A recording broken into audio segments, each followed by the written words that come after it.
Hello, everyone. I am moving into my Philippians 4 project that I'm very excited about. And I got my first book haul from the library. Most of these books I found from you fantastic booktubers out there. Most of the ones I got today came from a video on a channel. I'll link it below, and I think it's called Our Thrifty Homeschool. And it's just a channel I've recently discovered. It's a mother and daughter, and they were recommending Christian books, and I'm looking for clean books or Christian books. They don't have to be specifically Christian, but they have to be clean for my project Philippians 4. So if you want to see what I got, stay tuned.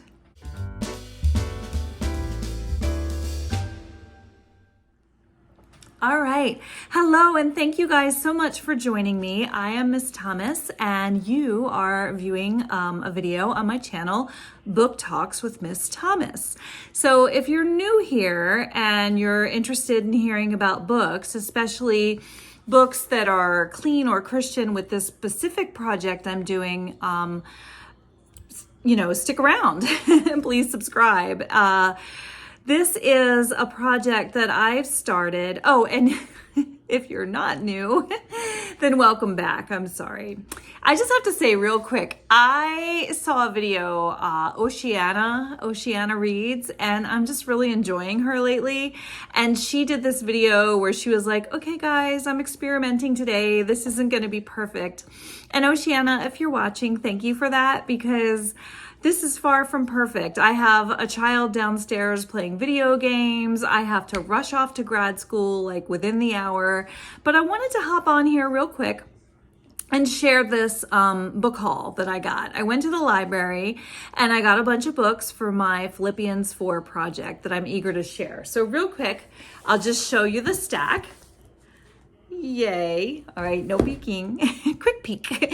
And I'll tell you about each book, but I want to tell you about my project because I'm super excited about my Philippians 4 project. So what I'm trying to do is I'm trying to create a list of clean books, books that are not in conflict with the Bible. So they don't specifically have to be Christian books. They don't specifically have to be about the Bible, but they have to be books that I would comfortably recommend to a young adult Christian reader.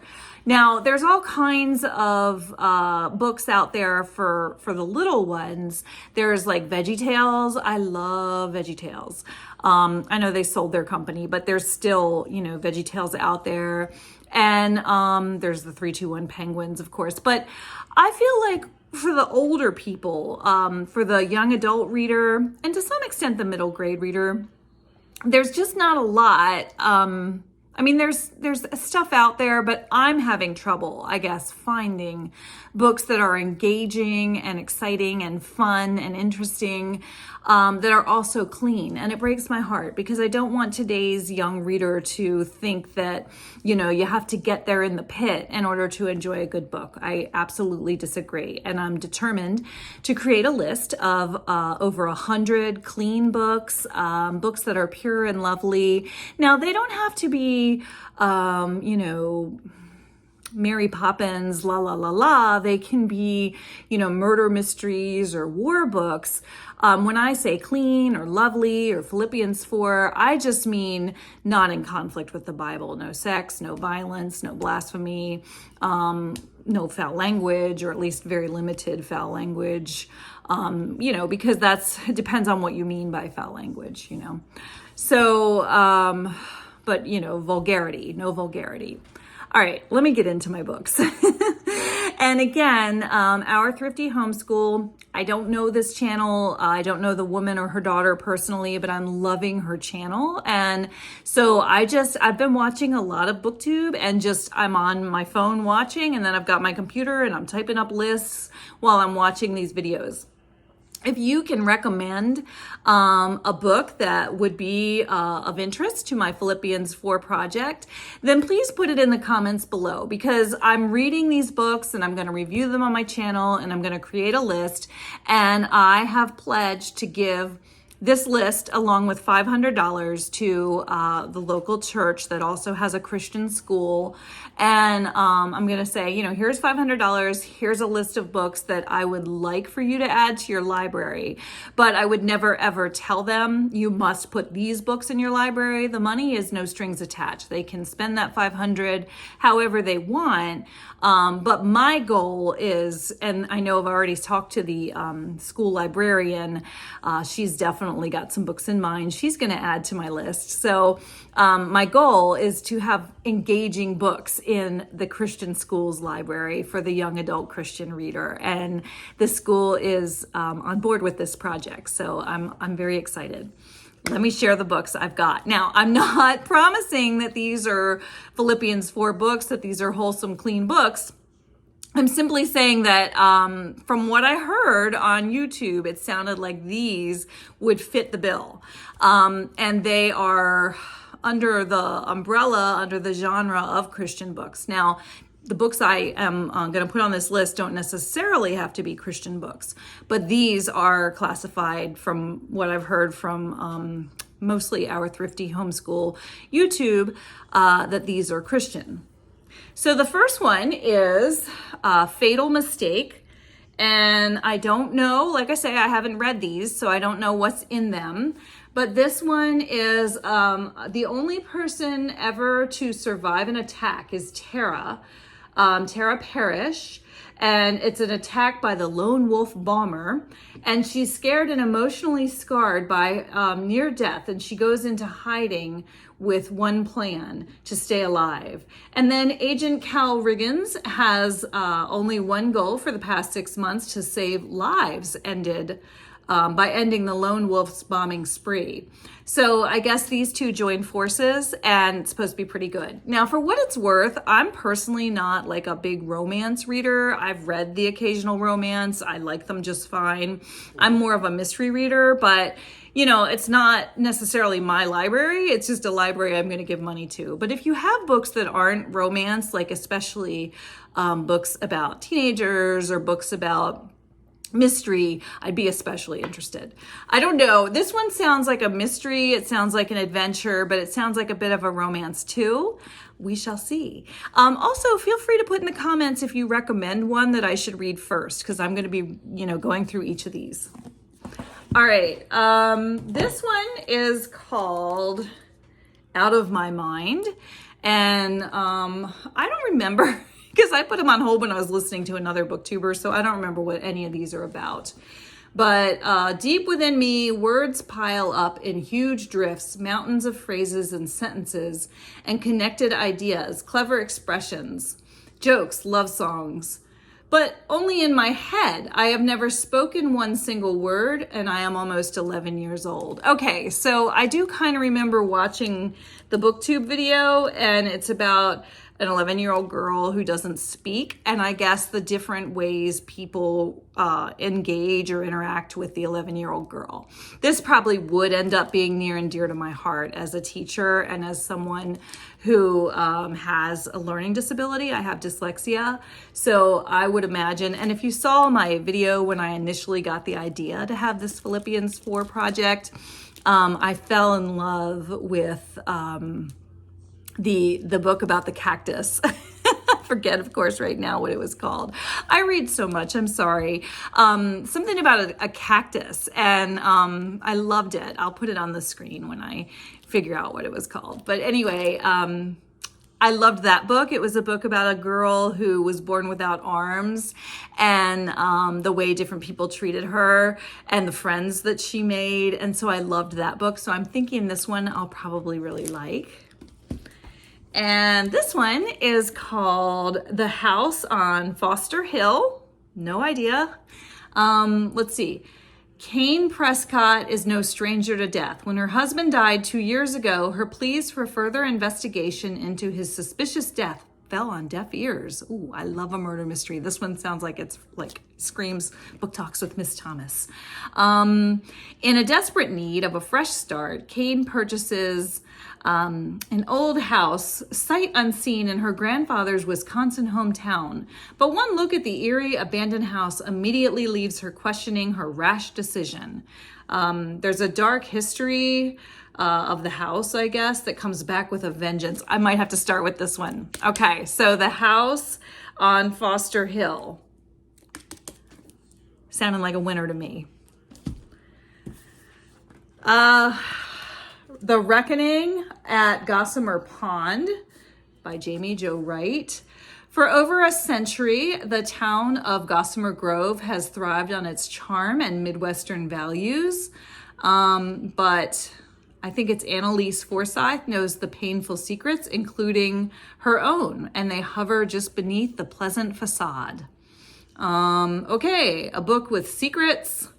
And let's see, the chaos takes a murderous turn when Libby Sheffield, while working at her father's newspaper, receives an obituary for a reputable church deacon hours before his death. Ooh, okay. So another mystery, The Reckoning at Gossamer Pond, books and mystery. Secrets, not books, secrets. A book about secrets. Thank you again, Oceana, because this is not going to be a perfect video, but this sounds like a book about secrets and mystery, and it's Christian fiction. So next, I haven't read these yet. I will tell you what I think of them, but right now I'm just, you're just going to do this project right alongside me. This is all brand spanking new, but I'm so excited. And thank you, those of you who are watching and listening and joining in. And please, any clean books that you can recommend, I'm going to make a list and review them. All right, so this is the second to the last one, okay? So this one is called Relative Silence. And I do remember this one got my attention. I was like, ooh, that one sounds really good. Of course, I don't remember now anything about it. But it says, after a personal tragedy, Piper Boone retreats to her childhood home, a secluded mansion for the wealthy Boone family, who are practically American royalty.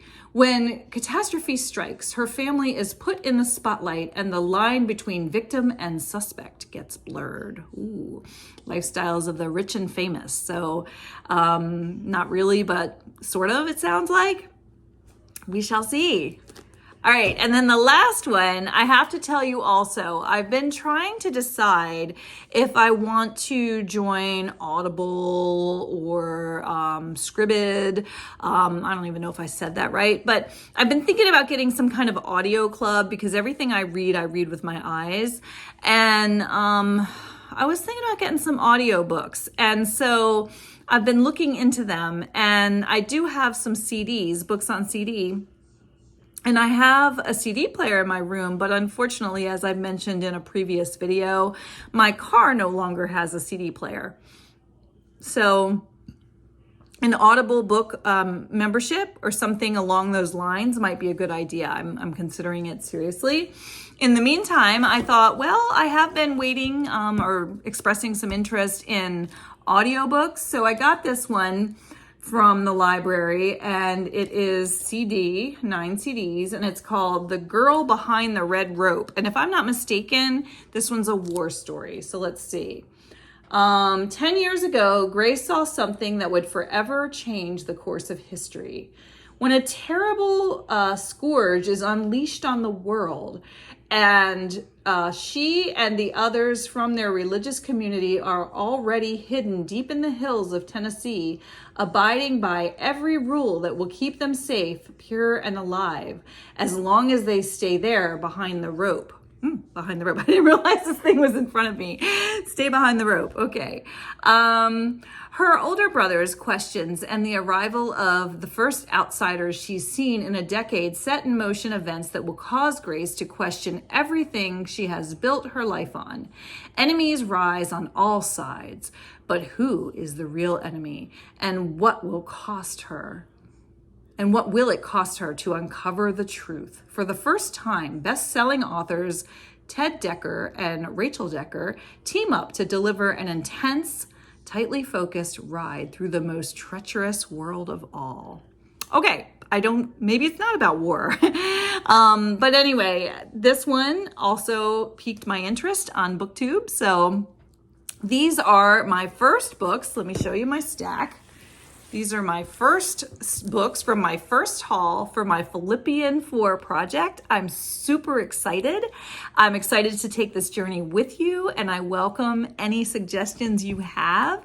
Thanks so much for watching. And I said it in another video, and MJ, hi MJ, MJ said, "You matter too," and it just made me so happy. So I'm gonna end this video also saying, in case no one has told you lately, you matter. You are fearfully and wonderfully made, and you matter. So here's to all things lovely, noble, and anything excellent or praiseworthy.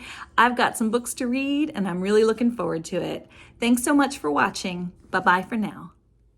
Hey, it's me again. I just realized that a lot of the books that I am recommending on this video that I got from my haul, I'm not recommending them yet, I'm sorry. A lot of the books that are in this haul, I also got from a channel called Christian Faith and Fiction. So I want to make sure I give credit. I thought a lot of these came from the Thrifty Homeschool. Many of them did, but actually many more of them came from the channel Christian Faith and Fiction. So I will link that video and that channel as well. Want to make sure I give everybody credit who deserves credit. It's so hard when I pick out books and then I need to start writing down not just the titles, but who recommended them so I can keep better track. Okay, thanks. And then we have a little special visitor there. Hello, read the books. All right, bye.